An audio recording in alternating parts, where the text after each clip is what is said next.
Natatangay talaga yung ano, ginagawang parandaanan. Yan, gagawa na naman sila. Paulit-ulit.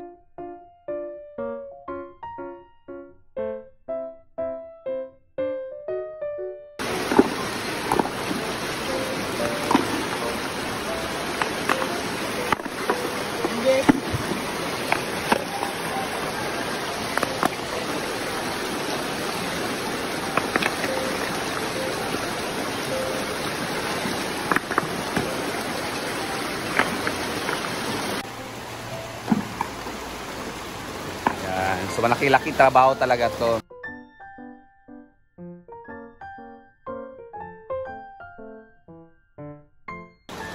Pag lumalakas talaga ang baha, wala talaga.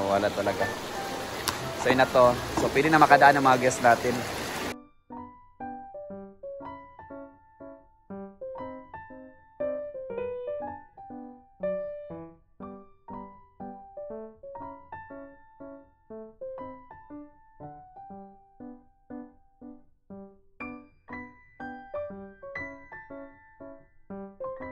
Yan, makakadaan na.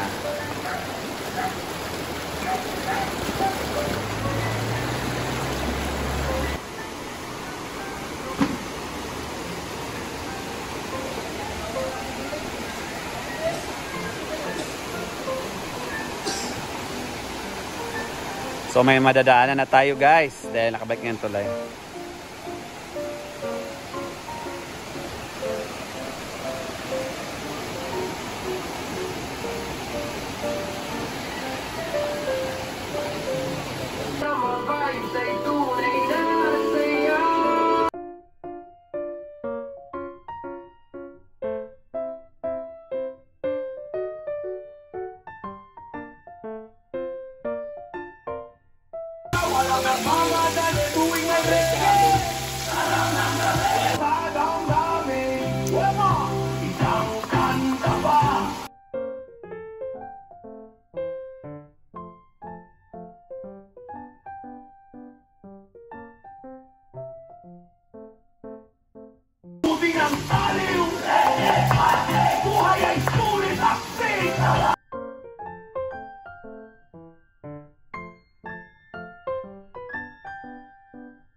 Sa Turayan, dala niya ang napakadami guys.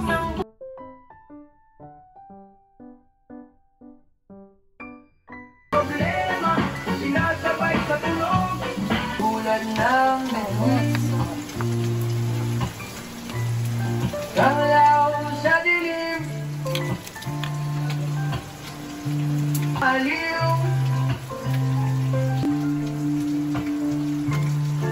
Iwanag sa lagbasa, pusong bayan.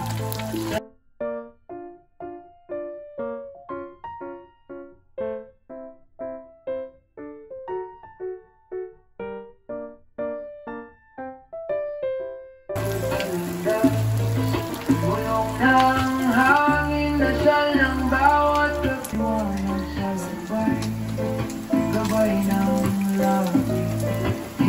Man makita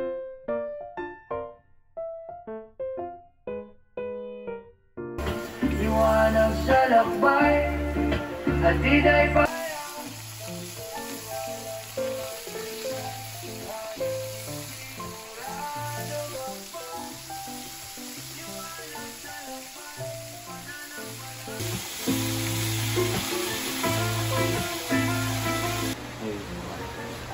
Dagdag ng kalamansi guys.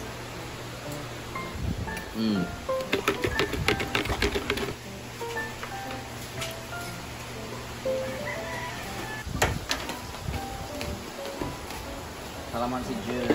Ano to?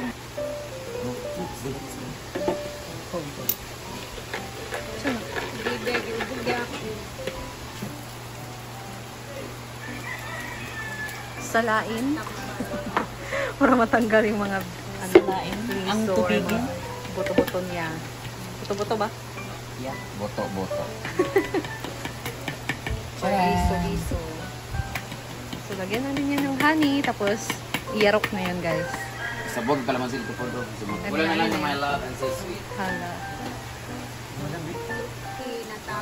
Magulay. Partner ng piniritong isda, guys. Argel, para sa may mga... Asim. Nangasim din ba kayo, guys? That's calamansi juice. Ano kayo deh? Kaya ka lang. Effective, di ba siya, no? Dili ka dugay atong ibo. Dili gid ka pondit so. Ako niya to kay Chris. Pagkaon sa aning pan. Atay. Gusto magiging lugar. Wala. Aloy sa isa. Bejes ako ani prinde. Ayun dira kay mag kaon na. Namsi. Chog na.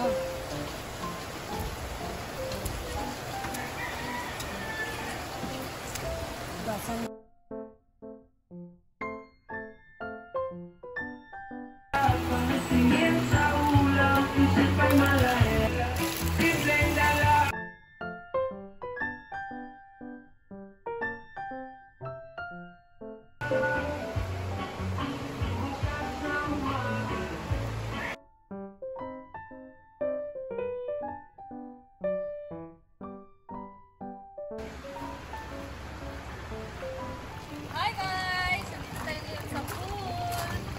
Woo! Malamig na naman siya mapuno. Malamig yung tubig.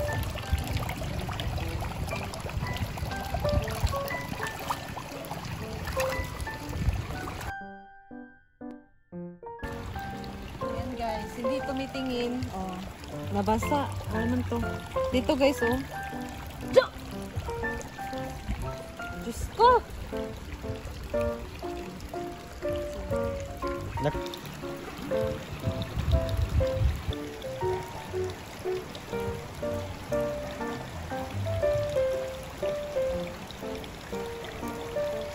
Hey guys! So nandito tayo ngayon. Malapit sa swimming pool kasi dito na part guys. Tahimik. Makapag-drama ka dito. Actually, gusto ko lang may topic tayo ngayon. Kasi merong nag-comment sa akin na nagpaparinig daw kami or ako sa mga sponsors. Which is, hindi naman talaga kami nagpaparinig guys. Sadyang meron lang talagang sponsor na nagbibigay. Kahit hindi na kami magpaparinig sa kanila, nagbibigay lang talaga sila. Kaya, thankful kami sa mga ganyang tao, no? Thankful kami sa mga ganyang tao guys na nagbibigay sa amin. Kahit hindi man kami nanghingi sa kanila, pero kusa silang nagbibigay. That's why we call them sponsor. I don't know kung yan yung iniisip nyo sa amin na nanghihingi kami sa sponsor or nagpaparinig kami. Kasi even though hindi naman kami nagpaparinig, meron talaga nagbibigay guys. So, thank you sa lahat ng sponsor ko na nagbibigay sa amin, sa akin, na kahit hindi man ako nanghingi guys, nagbibigay sila kusa ng kanilang blessing ng walang kapalit. So, yan masasabi ko na hindi naman talaga mapiplease natin yung ibang tao kung ano yung sasabihin nila kasi nandito naman tayo sa social media and kung ano yung makikita nila, feeling nila, yan na talaga.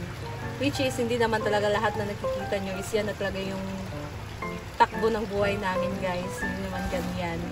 Pero, since nga nandito tayo sa social media, kaya accept na lang namin kung ano yung mga criticism or mga pangbabash sa amin. Wala kami magawa dyan. Basta patuloy pa rin kami kung ano yung ginagawa namin. As long as hindi kami nakakaapak ng ibang tao, hindi naman kami nang huhusga ng ibang tao. Pero normal na din talaga na merong bashing guys kasi syempre hindi tayo sa social media. Kaya sa mga nagplano dyan na mga content creator, kakasimula pa lang, accept nyo talaga kung ano yung sasabihin ng iba, yung ano yung mga comments nila. Mas focus nyo yung mga comment na maganda kaysa yung pangbabash. At yung bash, pwede naman natin silang makuhanan ng inspirasyon na magpatuloy kasi nag-judge lang naman sila kung ano yung nakikita nila. Pero mas doon tayo, mas mag-focus or mas maging focus dun sa mas positive na comments nila kaysa dun sa negative. So, yan din yung advice ni Madam sa amin talaga na wag mag-focus dun sa negative. Focus ka dun sa positive para happy lang yung life, patuloy lang. Kahit may mga basher man dyan. Basta, kung ano may i-comment, kahit hindi nga basher, kahit mga kakilala mo na ayaw sa'yo, yung mga kapitbahay mo, normal na talaga yan guys. Nandyan na talaga yan sila.